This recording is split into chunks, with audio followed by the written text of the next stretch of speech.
કેમ છો બધા? આઈ હોપ બધા મજામાં જ હશો, એકદમ હેલ્ધી હશો. તો અત્યારે સવારની બપોર થઈ ગઈ છે અને અમે અત્યારે આવ્યા છીએ મેરેજમાં. તો મેં તમને વાત કરી હતી કે મેરેજમાં જવાની છું હું. તો 19 તારીખે ના આવ્યા પણ 20 તારીખે આવ્યા છીએ. તો મારી સાથે છે, પાછળ ઊભા છે મારા મામી છે, આ મારી માસીની છોકરી છે, આ મારી મામાની છોકરી છે. તમે એને વિડીયોમાં જોયેલી જ છે. તો હવે આપણે આગળ કરીએ કન્ટિન્યુ.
હા તો ગાઈસ, અત્યારે અમે જમવા માટે પાણીપુરી લીધી છે અને આ છે મારી માસીની છોકરી, આ છે મારી માસીનો છોકરો અને આ છે માનસી.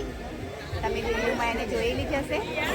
જો તમારે બધાને પાણીપુરી ખાવી હોય તો લગ્ન એટેન્ડ કરવા પડે, બધાને આવવું પડે મેરેજમાં. ઓકે, તો આ મારી માસીનો છોકરો છે, બહુ જ કોમેડી છે અને એનું નામ છે નીરજ. તો અત્યારે અમે પાણીપુરી ખાઈએ છીએ અને એન્જોય કરીએ છીએ. તો આગળ કરીએ કન્ટિન્યુ.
હા તો ફ્રેન્ડ્સ, મેરેજમાં જઈને આવી ગયા અને સવારે હું નિહારના પપ્પા માટે થેપલા બનાવીને ગઈ હતી.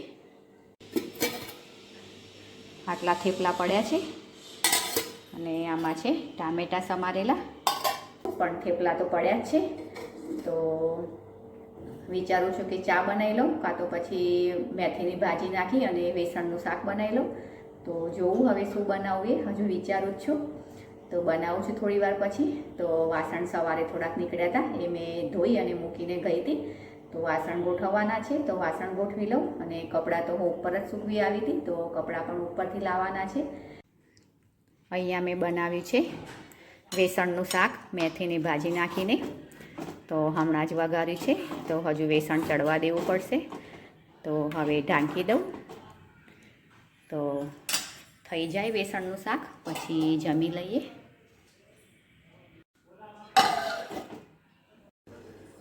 હા તો ફ્રેન્ડ્સ, વેસણનું શાક બની ગયું છે. તો જુઓ ઉપર સરસ તેલ આવી ગયું છે, એટલે વેસણ થઈ ગયું છે. ગેસ બંધ કરી દઉં અને ઢાંકી દઉં એટલે શાક ગરમ રહે. હા તો ફ્રેન્ડ્સ, આ શાક ટેસ્ટમાં એટલું ફાઇન લાગે છે કે બહુ જ મસ્ત લાગે છે વેસણનું શાક. આ મેં વેસણનું શાક બનાવ્યું એ મેથીની ભાજી નાખીને બનાવ્યું.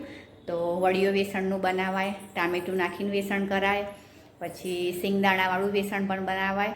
તો વેસણનું શાક અમારા ઘરમાં તો બધાનું બહુ જ ફેવરેટ છે. તો સાંજે ભાખરી સાથે અથવા મકાઈની પૂરી બનાવીએ એની સાથે બહુ જ મસ્ત લાગે છે. તો શાક થઈ ગયું છે અને થેપલા તો તૈયાર જ છે. તો ચલો જમી લઈએ હવે. આજનો વિડીયો આપણે અહીંયા જ એન્ડ કરીશું અને કાલે મળીશું કંઈ નવા કન્ટેન્ટ સાથે. લાઈક કરજો, શેર કરજો, સબસ્ક્રાઈબ કરજો. Okay friends, bye bye.